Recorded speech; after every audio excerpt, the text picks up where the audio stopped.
Welcome to Suman TV. విజయనగరంలో ఎంతోమంది folk singers తమ యొక్క పాటలతో ఉర్రు తొలగించారు కదా. ఫస్ట్ మనకి ఎవరు గుర్తొస్తారు? Pulsar bike Ramana. అదే గ్రూప్లో తనతో పాటు తన లిరిక్స్ని అందించిన శివాని మీకు ఇప్పుడు పరిచయం చేయబోతున్నాను. శివాని పరిచయం చేసే ముందు శివ పాడిన పాటల్లో ఒక ఊపేసిన మాస్ సాంగ్ కోటర్ సాంగ్ మీకు అందరికీ గుర్తుంది కదా. గుర్తు లేకపోతే ఇంకోసారి తనతో కూడా పాడించి వినిపిస్తాను. ముందు తన్ని పరిచయం చేసే ముందు వాళ్ళ ఇంటికి అయితే వచ్చేసాం. ప్రజెంట్ అయితే ఇప్పుడు మనం ఉన్నాం విజయనగరం జిల్లాలో బియ్యాలపేట గ్రామంలో ఉన్నాము. తాకట్టులో ఉన్న బంగారాన్ని విడిపించి ఆ రోజు ఆన్లైన్ రేటుకే మేము కొంటాం. Sharma gold company. ఒకసారి శివ వాళ్ళ ఇల్లు చూపిస్తున్నాం, వెళ్దామా మరి? యాక్చువల్లీ ఇదంతా విలేజ్ అట్మాస్ఫియర్ కదా. ఇల్లులన్నీ కూడా ఎంత చూడ చక్కగా ముచ్చటగా దగ్గరగా ఉంటాయి. ఇక్కడంతా కూడా రైతు ఫ్యామిలీస్, వ్యవసాయం మీద ఆధారపడ్డ ఫ్యామిలీస్. సో శివ కూడా రెడీగా ఉన్నాడు మనకి ఇంటర్వ్యూ చేయడానికి. హాయ్ శివ, ఎలా ఉన్నావు? ఓకే, నీ పాటలు వినిపించడానికి, వినడానికి అండ్ దాంతోపాటు మీ ఇల్లు కూడా చూడడానికి వచ్చేసాం. మరి రావచ్చా? రండి మేడం. అయ్యో, ఓ బాగుంది. అంటే మేము వస్తాం అనేసి సర్దేశారా ఏంటి? ఏం లేదా, ఏదో చిన్న ఇల్లు మాకు తగ్గట్టు చిన్న కుటుంబం, చింతలేని కుటుంబం. అసలు ఇంట్లో ఎవరెవరు ఉంటారు? నేను, మా చెల్లి, మా నాన్న, మా అమ్మగారు. చెల్లికి రీసెంట్గా మ్యారేజ్ అయిపోయింది, కానీ ప్రస్తుతానికి ఇప్పుడు ఇక్కడే ఉంటుంది. అవునా? అసలు ఖాళీ టైంలో ఏం చేస్తావు నువ్వు? ఖాళీ టైంలో అలాగే ఏమైనా సాంగ్స్ ఉంటే ప్రాక్టీస్ అవ్వడం అవి చేస్తుంటాను మేడం. యాక్చువల్లీ ఇక్కడ పక్కనే దగ్గరగా ఇల్లులు ఉంటాయి కదా. నువ్వు పాడుతుంటావు కదా, మీ పక్కింటోళ్ళు, ఎదిరింటోళ్ళు, వెనకింటోళ్ళు రే శివ రాత్రి ఈ పాట పాడుతున్నాయి కదా, అది ఒకసారి పాడరని ఎప్పుడైనా అడిగారా నేను? అంటే వాళ్ళు అడగపోయినా ముసలి లాంటి వాళ్ళు ఉంటారు కదా మేడం, ఇది విలేజ్ కదా, ముసలి లాంటి వాళ్ళు ఉంటారు కదా, సరదాగా పాట పాడరు మేనల్లుడు మనవడా ఇలాగా అంటుంటారు సరదాగా. వాళ్ళతో ఏంటంటే ఇలా జానపద గీతాలు వాళ్ళు కూడా వింటుంటే హుషారుగా అనిపిస్తుంది. పాడుంటుంటే అప్పుడప్పుడు వాళ్ళ కోసం సరదా పాడుతుంది. స్టార్టింగ్ ఒక మంచి ఫోక్ సాంగ్ అందుకో. స్టార్టింగ్ నేను పాడినటువంటి నా ఛానల్లో ఉన్నటువంటి సాంగే పాడుకుందాం. నా పక్క బెంచ్లో ఒక పిల్ల ఉన్నదే, దాని పేరు అడిగితే కళ్యాణి అన్నదే, దాన్ని చూడగానే నా గుండె జల్లుమన్నదే, మరి దగ్గరికి వెళ్ళగానే వద్దు అన్నదే, అందుకే తెచ్చా ఎంసి కోటరో, మా అమ్మ కొట్ట నేనే కోటరో, అరే తెచ్చా ఎంసి కోటరో, మా అమ్మ కొట్ట నేనే కోటరో. కాదు, కళ్యాణి అని కరెక్ట్గా కళ్యాణి పేరు మెన్షన్ చేసావు కదా, ఆ సీక్రెట్ చెప్పు. అలాగే చాలామంది కళ్యాణి అంటున్నారు. నేను ఏదో సాంగ్కి తగ్గట్టుగా బాగుంటుందని అలా వచ్చిందని ఫస్ట్ కాలేజీ గురించి అనుకున్నాను కాబట్టి కాతో వచ్చింది కదా కళ్యాణి అని పెట్టుకుంటే బాగుంటుందని కళ్యాణి లేదు మేడం, పర్వాలేదు. మా ప్రేక్షకులు అందరూ కూడా చాలా ఇంట్రెస్ట్ గా వింటారు అనమాట. అవును మేడం, ఏదో నేనే చెప్పేస్తాను, నాకు ఏది లేదు. ఓకే, చిన్న వంటగది బాగుంది. నువ్వు ఎక్కువగా దేవుడిని పూజిస్తుంటావా? అలాగే అప్పుడప్పుడు మేడం. అప్పుడప్పుడా? అదే దేవుడి వల్ల మంచి స్పెషల్స్ కూడా పెట్టారు. పూలు, జంతికలు. ఓ, పండగ స్పెషల్స్ అన్నమాట. జంతికలు, గులాబీ పువ్వులు. ఓకే, అమ్మ బాగా వంట చేస్తుందా? చాలా బాగా చేస్తుందా మేడం. అమ్మ చేసిన కూరలో నీకు ఏం కూర బాగా ఇష్టం? నాకైతే గుడ్లు అంటారు, గుడ్లు ఉక్కరు అంటారు కదా, ఆ గుడ్లు ఉక్కరు, తర్వాత మిల్ మేకలు అంటారు చూసారా, అవి అంటే ఈ రెండే నాకు చాలా ఇష్టం. మిల్ మేకర్ మనం విజయనగరంలో పేదోడికి అక్క. అవును, పేదోడి మాంసం. యా, ఓకే, సరే. వంటగది కూడా చాలా నీట్ గా ఉంచుకుంది అమ్మ. అయితే నువ్వు పాడుతుంటావు కదా పాటలు, ఆ పాటలో అమ్మ ఏదైనా రే శివ ఈ పాట చాలా బాగుంటుందమ్మా, నువ్వు పాడితే ఒక్కసారి పాడరా మనసు ప్రశాంతంగా ఉంటుందని ఎప్పుడైనా అన్నారా? అంటే అమ్మ అయితే ఒకసారి అమ్మ గురించే పాడు, ఎందుకంటే తల్లి తల్లి కొడుకు కోసం లేదా కూతురు కోసం ఎన్ని కష్టాలు పడుతుందో, ఎన్నాళ్ళు కడుపులో మోసి తన కొడుకుని పెంచి బయటికి తీసుకురావడానికి ఎంత కష్టపడుతుందో, మరి ఇలాంటి తల్లి గురించి ఎప్పుడైనా చిన్న పాట పాడని ఒకరోజు అమ్మ సరదాగా అడగడం జరిగింది. ఆ రోజు నేను పాడాను. కమ్మనైనా అమ్మ పాట వింటే ఎంత మధురమో,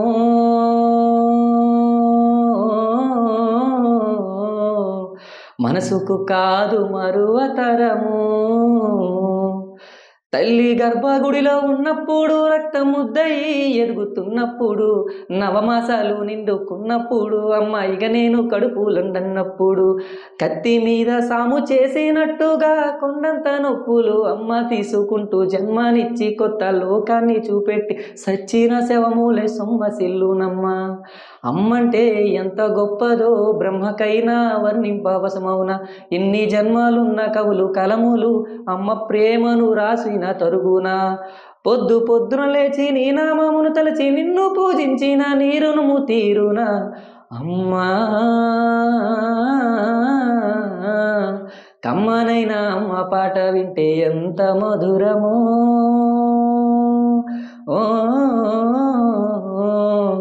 మనసుకు కాదు మరువతరము.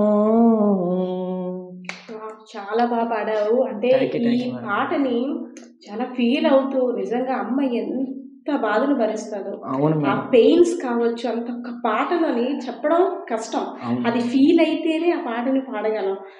బాగా పాడావు నిజంగా. అంటే Thank you, thank you, నాకైతే madam. కళ్ళమ్మట నీళ్ళు వచ్చేటట్టు నాకు కూడా పాడావు. ఆటోమేటిక్ నేను పాడుతున్నప్పుడు ఆ సాంగ్ విన్నప్పుడు అంతా కూడా నిజంగా ఒక రక్తపు ముద్దని అమ్మ ఇలా తయారు చేసి సచ్చిన శవమల్లే పడి ఒక జీవం పోస్తుంది, కలెక్టర్ అవ్వాలని ఎన్నో కళ్ళు కంటది. అవునవును మేడం. ఓకే, ఇంకా మీ వంటగది చూసేసాం కదా. ఇప్పుడు నెక్స్ట్ బెడ్రూమ్స్. ఇది బెడ్రూమ్ మేడం. ఇది ఒక ఇది బెడ్రూమ్. ఎక్కువ నేను అంటే నా పరంగా నేను ఎక్కువ ఇక్కడ స్టే చేస్తుంటాను కొన్ని ఈ రూమ్ లో. పాటలన్నీ గోడలు, ఇత్తడి సామాన్లు అవి వింటుంటాయా? అవును, నాదా? అవే వినాలి మేడం, మరి రూమ్ లో కదా, అవునవును. అందుకని ఇక నాకు సంబంధించి ఇక్కడ ఈ బోర్డు వేసుకున్నాను. అంటే స్పెషల్ గా ఛార్జింగ్ అవి ఉండాలి అంటే కాబట్టి. డైరెక్ట్. ఓకే ఓకే, నీ రూమ్ అనమాట. నా అది room. అమ్మ వాళ్ళ రూమా? అది నార్మల్ గా ఇక్కడ ఓకే. డ్రెస్సింగ్ టేబుల్ పెట్టుకున్నాం నార్మల్ గా ఫ్రెష్ అప్ అవడానికి, అట్లా చిన్న చిన్న. కానీ చిన్న ఇల్లే కానీ నీట్ గా ఎక్కడ అక్కడ అటు రూము ఇటు రూము, అటు ఎదురుగా ఉండేవాళ్ళు ఇటు ఎదురుగా ఉండేవాళ్ళు, అండ్ దట్టు అందరూ కూర్చొని చూసేటట్టు హాల్. అవును మేడం. చాలా బాగుంది. అమ్మ నీట్ గా సర్ది పెట్టుకుని. మరి నువ్వు హెల్ప్ చేస్తుంటావా లేదా అమ్మకి? అప్పుడప్పుడు మేడం హెల్ప్ చేస్తుంటాను. ఇప్పుడు అంటే వాటర్ తీసి అట్టు పెట్టడం అంటే అంతే, అంతేగాని సామాన్లు మరి సర్ది- డైలీ సామాన్లు అంటే పండగల పూట సామాన్లు సర్దడానికి హెల్ప్ ఇప్పుడు నీకు చేస్తుంటాను. మంచి పని అనమాట. మరి ఏదో 1 day 2 days ఎక్కువ కష్టమే వరు, మరి అదే, ఎక్కువ అదే. కష్టపెట్టకూడదు కదా, పిల్లలని ఆలోచిస్తారు తల్లిదండ్రులు. ఈ మధ్య అంటే నువ్వు ప్రిపేర్ చేస్తున్న సాంగ్స్ ఏమైనా ఉన్నాయా? ఈ మధ్య అంటే నేను హైదరాబాద్కి ఒక పాట చాలా పాటలు ఉన్నాయి మేడం. హైదరాబాద్కి రైతు గురించి ఒక పాట పాడాను. అది నెక్స్ట్ మంత్ రిలీజ్ అవబోతుంది. అదంటే కొద్దిగా స్లో ఉంటుంది ఆ సాంగ్. అదే తర్వాత సెంటిమెంట్ అంటే ఇద్దరు అన్నదమ్ముల గురించి. అంటే ఒక ఇంట్లో ఇద్దరు అన్నదమ్ములు ఉంటారు, కానీ చిన్నోడే ఇంటికి అన్నీ చూసుకుంటాడు, కానీ చిన్నవాడిని ఇంట్లో ఏం పనికిరాని వాళ్ళ చూస్తారు. పెద్దోడు ఏం చూసుకోకపోయినా పెద్దవాడే ఇంట్లో దేవుళ్ళ కనబడతాడు. పెద్దవాడు బాధ్యతలు మోస్తున్నట్టుగా చిన్నవాడు మోయలేనట్టుగా మోలినట్టు చూస్తారు. ఓకే. వాటి గురించి కూడా హైదరాబాద్కి పాడడం జరిగింది ఆ సాంగ్స్ కూడా. మరి నువ్వు ఆడిషన్స్ కి వెళ్ళావా? వెళ్ళాను మేడం.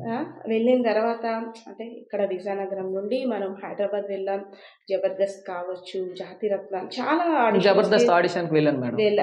ఎలా ఉన్నది అప్పుడు నీ ఫీలింగ్? అసలు వెళ్ళిన తర్వాత అక్కడ నీకు ఏంటి, నీ హ్యాపీయెస్ట్ మూమెంట్ ఏంటి? సరే నువ్వు అక్కడ నుండి ఇక్కడికి వచ్చాను కదా, నేను ఇంతవరకు రీచ్ అవ్వగలని ఎప్పుడైనా అనుకున్నావా లేదా? అయితే నేను టార్గెట్ రీచ్ అయ్యావా లేదా? అయ్యాను మేడం, కాకపోతే అది మరి అవ్వలేదు. నేనైతే యాక్చువల్గా జబర్దస్త్ ఆడిషన్కి వెళ్ళాను. 2000 మెంబర్స్ వచ్చారు. అందులో లాస్ట్గా 3 rounds 25 మెంబర్స్ వరకు కూడా వచ్చాను. ఫైనల్ అగ్రిమెంట్ వరకు కూడా వెళ్ళాను. కానీ మరి తర్వాత బ్యాడ్ లక్, మరి ఎవరిని తీసుకోలేదు వాళ్ళు. ఓకే. నేను కూడా చాలా హ్యాపీగా ఫీల్ అయ్యాను అందులో సెలెక్ట్ అయితే, కానీ మన బ్యాడ్ లక్ మరి, అందువల్ల ఇక్కడే ఉండిపోవాల్సి వచ్చింది. మరి అసలు నీ ఫోక్ సింగర్ కదా, మంత్లీ అమౌంట్ కానీ నీ మెయింటెనెన్స్ ఎలా అమ్మా? మెయింటెనెన్స్ అంటే ఇప్పుడు ఈవెంట్స్ నెలకు అంటే ఇప్పుడు అన్ సీజన్ కదా మేడం, అన్ సీజన్లో 2-3 వస్తే, సీజన్లో అనుకోండి ఒక 6-7 వస్తే, దాన్ని బట్టి అలా సర్దుబాటు చేసుకొని వెళ్తున్నాను ప్రస్తుతానికి. లేదా ఏదైనా పార్ట్ టైం ఏదైనా చేసుకుంటున్నాను. ఏదైనా చిన్న చిన్న డ్యూటీలు పార్ట్ టైం ఉంటాయి కదండి, అది ఏదైనా అలా చేసుకుంటున్నాను. నాకు మొన్న ఈ మధ్య రీసెంట్గా ఒక విషయం తెలిసింది. పల్సర్ బైక్ రమణ పెళ్లి విషయంలో ఉడతా సాయంగా ఎన్నో పాపం కష్టాలు పడ్డాడంట రమణ, మ్యారేజ్ అవ్వడం కోసం, వాళ్ళు ఒప్పించడం కోసం. అసలు ఉడత సాయం మీరు కూడా ఉందంట అందులో, నిజమేనా? అది అలాంటి లేదు మేడం. నార్మల్గా అన్నయ్య దగ్గర ఉంటే పెళ్లి చూసుకోవడం సరదాగా రారా అంటే అలా వెళ్ళి నార్మల్గా పెళ్లి కార్యక్రమాలన్నీ చూసుకున్నాం అంతే. కానీ లేదు, మీరందరూ కూడా చాలా ఫోర్స్, అంటే వాళ్ళని ఒప్పించడానికి మీ బ్యాచ్ అంతా కూడా ఉంది కదా అది. లేదు మేడం. Okay okay. అయితే సరే, నాకైతే ఒక మంచి ఓపెన్ సాంగ్ వినాలని ఉంది. మా వ్యూవర్స్ కూడా ఇంకో సాంగ్ కోసం ఎదురు చూస్తున్నారు. సాంగ్ కోసం చూసే ముందు అమ్మని నాన్నని మాకు పరిచయం చేయాలి. ఓకే ఓకేనా? ఓకే శివ, అమ్మ నాన్న. అమ్మ నమస్తే. అమ్మ నమస్తే సార్. మీ పేర్లు? ధనలక్ష్మి గారు. మీ పేరు సార్? మంగరాజు గారు. అమ్మ కొడుకు మంచి పాటలు పాడుతున్నాడు, అవునా? అంటే మీ పేరుని పేరు కాకుండాను పాటలు పాడతాడు కదా, ఇలా ఫోక్ సింగరు శివ వాళ్ళ అమ్మ నాన్న అని అంటుంటారు కదా, అప్పుడు ఎలా అనిపిస్తుంది? చాలా సంతోషం అనిపిస్తుంది అమ్మా. ఏదైనా బాబు పైకి ఎదగాలని తల్లిదండ్రులకు ఆశగా ఉంటుంది. అంతే. కాకపోతే అప్పుడు ఒక ఆ చిన్నప్పుడు మా చిన్నతనంలో మాత్రం వాళ్ళ నాన్నగారు కొద్దిగా ఇబ్బందుల టైం వల్ల ఆ చదువు అయిపోవడం వల్ల అలా బార్లోకి వెళ్ళిన కండి ఈ పాటల పుస్తకాలు చిన్న వయసులో కొనుక్కొని పాటలు పాడి అప్పుడు ఈ సాంగ్ మీద ఇంట్రెస్ట్ కలిగి చిన్నప్పుడు పాటల పుస్తకాలన్నీ ఎన్ని ఇంత దొందు కొనుక్కునేవాడా? ఈ బెలూన్స్ సార్ వచ్చారు కదా అలా చిన్నవి కొనుక్కొని ఆ బార్లోకి వెళ్ళి అలాగా ట్రైనింగ్ చేసాడు. ఆ క్యాషియర్లు కూడా కొద్దిగా మంచి వాళ్ళు కాబట్టి అలాగే బాబుకు గంట మనం ఎక్కడికైనా ఫంక్షన్కి వెళ్ళేటప్పుడు లేదు ఏదైనా బస్సులో వెళ్ళేటప్పుడు ఎవరైనా మన అబ్బాయి పాడిన పాట వింటుంటే ఒక రకమైన ఆనందం వస్తుంది. అలా ఎప్పుడైనా కలిగిందా? ఎందుకు రాదు, మా అబ్బాయి ఎంతగా పాడుతానని తెలియదే నాకు మాత్రం ఆనందంగా కలిగింది. మీ అబ్బాయి పాడిన పాటలో మీకు నచ్చిన పాట? నాకు నచ్చిన పాట ఇప్పుడు ఈ తల్లి మీద పాడిందనమ్మా. అవునా? మీరే పాడమన్నారంట కదా. పాడేటప్పటికి నాకు ఇప్పుడు కళ్ళ నీళ్ళు తిరిగిస్తాయి. అంతే, నిజమే. ఆ బాధలు ఒక తల్లిగా మనకి తెలుస్తుంటాయి. భరాయించాం కాబట్టి ఆ బాధ పిల్ల పాడేటప్పుడు అదొక ఆనందంగా అనిపించింది. శివ వాళ్ళ ఫాదరు, శివ వాళ్ళ మదరు తన గురించి చెప్తుంటే శివ కళ్ళమంట నీళ్ళు ఎలా వస్తున్నాయో తెలుసా? అది ఆనంద బాష్పం అనుకోవచ్చు. మా అమ్మ నా గురించి ఇంత గొప్పగా చెప్పుకుంటుందని ఒక తెలియని భావం అనమాట. అది ఎంత డబ్బులు పెట్టించుకున్నా దాన్ని వెలకట్లేమన్నమాట. అంత ఆనందం తన కళ్ళలో వస్తుంది, అదొక ఆనంద బాష్పాలుగా. సరే మంగరాజు గారు, నమస్తే సార్, ఎలా ఉన్నారు? బాగున్నారా? మీ అబ్బాయి మంచి పాటలు పాడేస్తాడు కదా, మరి మీరు నేర్పించినవేనా పాటలు? నేను నేర్పించలేదమ్మా. నేను చేసిన పనికే నేను తప్పు చేసానమ్మా ఫస్ట్ కండి. నేనేంటంటే నేను కొద్దిగా అలవాటు ఉందమ్మా మందలో, దాని మీద ఇంటికి డబ్బులు ఇవ్వకూడదు ఇది అది, దీని మీద చదువు అనిపించానమ్మా. చదువు చేసినాక డబ్బులు అవకాశం లేదమ్మా. చదువు 10th పాస్ అయ్యి అనిపించామమ్మా. అనిపించిన కానీ ఇలాగ బార్లోకి వెళ్ళి ఏదో ఇలాగ క్యాసెట్ ఉంటుంది కదా, శివాన్ని వీళ్ళ బాగా పాడుతాను, నువ్వు ఏదో పాటలు నేర్చుకోదు ఎలాగంటే పాటలు తీసుకున్నామ్మా. పాటలు వేసుకొని పైకి వచ్చినట్టమ్మా. అంతేగాని మేము చదివిన మదర్ అవకాశం లేక నాకు ఈ పాటలు మాకు ఎందుకు. మరి చూసారా, అంటే మీ బాధ్యత అని తీసుకున్నాడు, ఇంటికి పెద్ద అయ్యాడు, తీసుకున్నాడు కాబట్టి మరి అదే బాగా చదివించుంటే అంటే ఇప్పుడు మంచి పొజిషన్లో ఉన్నాడు. అంటే ఒక మంచి పాటలు పాడుతూ నలుగురికి మంచి చేస్తున్నట్టే ఉన్నాడు. ఇంకా మంచి చదువులు చదివించుంటే ఇంకా మీదకి వెళ్ళి కదమ్మా. మీ అబ్బాయి పాటలో మీకు నచ్చిన పాట ఏంటి? మాకు రాబోయే ముద్దులు గుమ్మ పాట నచ్చిందమ్మా. మీరు ఒకసారి పాడండి. నాకు పాడడం అమ్మో, పాడచ్చు కదా. అవునా? నేను ఎలా పాడేస్తున్నాను. సరే సరే. శివ, అసలు ఎందుకు ఏడుస్తున్నావు? నీ గురించి మీ అమ్మ పాజిటివ్గా చెప్పారనా, నెగిటివ్గా చెప్తున్నారనా? నీ గురించి సీక్రెట్ ఏమి చెప్పేస్తారనా? అమ్మగారు చెప్తుంటే నాకు పాత రోజులన్నీ ఒకసారి గుర్తుకొస్తుంటే నేను ఎక్కడి నుంచి ఎక్కడికి వచ్చానని. ఒకప్పుడు నేనైతే బార్లో పని చేసుకునేవాడిని మేడం. అంటే మా ఫ్యామిలీ ప్రాబ్లమ్స్ వల్ల బార్లో పని చేసుకుని ఇప్పటికి నేను ఇక్కడికి వచ్చాను. అంటే నాకు అందులో ఉన్న క్యాషియర్ సాయిరామ్ గానే ఆయన నాకు హెల్ప్ చేశారు. అంటే ఆయన నన్ను ప్రోత్సహించడం వల్ల ఇక్కడికి వచ్చాను నేను. పాత రోజులన్నీ నాకు గుర్తుకొస్తుంటే ఇంకా కళ్ళల్లో వాటర్ వచ్చేస్తున్నాను. ఓకే, అంటే పోన్లే ఏది జరిగినా మన మంచికి అనుకోవడానికి నీలో ఇంత మంచి టాలెంట్ బయట పడాలని రాస్తుంది కాబట్టి అంటే ఇలా వెళ్ళింది లైఫ్, ఇలా వెళ్తుంది అనుకోవాలి. అయితే ఈ మూడు నుండి మనం బయటకు వచ్చేయాలంటే ఇంకో పాట మంచి గట్టిగా ఓపెన్ పాట ఒకటేసాయి. అంటే ఇప్పుడు చిన్నారాముల సాంగ్ ఉంది కదా మేడం, అదే పాడదాం. ఇప్పుడు తెలంగాణ సాంగ్ ఉంది కదా, అదే పాడు. పారేటి సెలయేరు పలకరించకున్న పరువాలేదనుకుంటేనే, ప్రాణం కన్నా నువ్వు ఎక్కువ అంటున్న పట్టించుకోవెందుకే, పూల్లో దాగున్న పరిమాళాలన్నీ నీ చెంత చేరిస్తేనే, పంచభూతాలన్నీ సాక్షులుగా ఉంచేసి మనువాడుకుంటానులే, జన్మ జన్మాల బంధానివే ఓ సిన్నారాములమ్మ, నా సీకటి బ్రతుకుల ఎలిగియవే, నా ఇంటి దీపాన్ని వెలిగించవే. ఈ రోజుల్లో చూసుకున్నట్టయితే ఇప్పుడు పెడుతున్న పేర్లు నోరులు తిరగట్లేదు ఎవరికి. సో ఈ పాటల ద్వారా ఈ పేర్లన్నీ కూడా బయటకు వస్తున్నాయి. ఇవన్నీ ఒక మోటు పేర్లులాగా, లేదు అంటే ఇవేం పేర్లు పాతతరం పేర్లాగా అనుకునేవాళ్ళం. కానీ ఈ పాటల ద్వారా ఈ పేర్లు మంచి ఫేమస్ అయిపోతున్నాయి. అవునా కదా? సాంగ్ అయితే చాలా బాగుంది. ఆ వైబ్స్ నుండి ఈ వైబ్స్లోకి వచ్చేసాము, ఒక మెలోడీ వైబ్స్లోకి. సరే, అంటే ఫ్యూచర్ ప్లానింగ్ ఏంటి? ఫ్యూచర్ ప్లానింగ్ అంటే ఏం లేదు మేడం, నాకేం కోట్లు ఏం సంపాదించాలని ఆశ లేదు. మంచిగా ఒక భార్య వచ్చిన తర్వాత అమ్మని నాన్నని బాగా చూసుకుంటే అదే చాలు, అంతే. ఇంకే నాకేం అంటే భార్య వచ్చిన తర్వాత చూసుకుంటే చాలు. అంటే అమ్మ నాన్నకి ఛాన్స్ ఇస్తావా, లేదంటే భార్యని తీసుకొచ్చి చూపించేస్తా? లేదు మేడం, నాకు అలాంటిది వాళ్ళు చూసిందే నేను చేసుకుంటున్నాను తప్ప నాకు ప్రస్తుతానికి అయితే అలాంటిది ఏం లేదు. అమ్మ నమ్మచ్చా? మా తమ్ముడు శివన్ నమ్మచ్చా? అవునా? సరే సరే, బంగారం అనమాట. సరే శివ, అంటే బాగా నీ లైఫ్లో నేను చిన్నప్పుడు మనకు ఒక గోల్స్ ఉంటాయి, అవును మేడం. నేను పెద్ద అయిన తర్వాత ఇది అవ్వాలి అది అవ్వాలి. కానీ నువ్వు చెప్పినట్టు ఇంట్లో పరిస్థితుల వల్ల కొన్ని సందర్భాల కారణంగా నువ్వు ఈ ఫోక్ సింగర్గా డైవర్ట్ అవును అయ్యావు. మేడం. సో నువ్వు చిన్నప్పుడు నేను ఇది అవ్వాలి అని ఏమైనా అనుకున్నావా? ఇప్పుడు మాత్రం మంచి సింగర్ అవ్వాలి అనే నా ప్లాన్. కొంచెం పై స్థాయికి వెళ్ళాలి అనేది ఒక ప్లాన్ తప్ప ఇంకా నాకు పెద్దగా ఏం కోరికలు లేవు. సింగర్గా ఎదగాలని ఒక తపన ఉంది అంతే. మరి ఇన్ని పాటలు పాడుకున్న ఈ కార్యక్రమంలో మరి సుమన్ టీవీ ఎంతోమంది నూతన కళాకారులను పరిచయం చేస్తుంది కదా మేడం. మరి సుమన్ టీవీ గురించి కూడా నేను ఒక చిన్న పల్లవి రాసుకున్నాను, పాడొచ్చా? ఓకే, వై నాట్, ఎందుకు పాడకూడదు?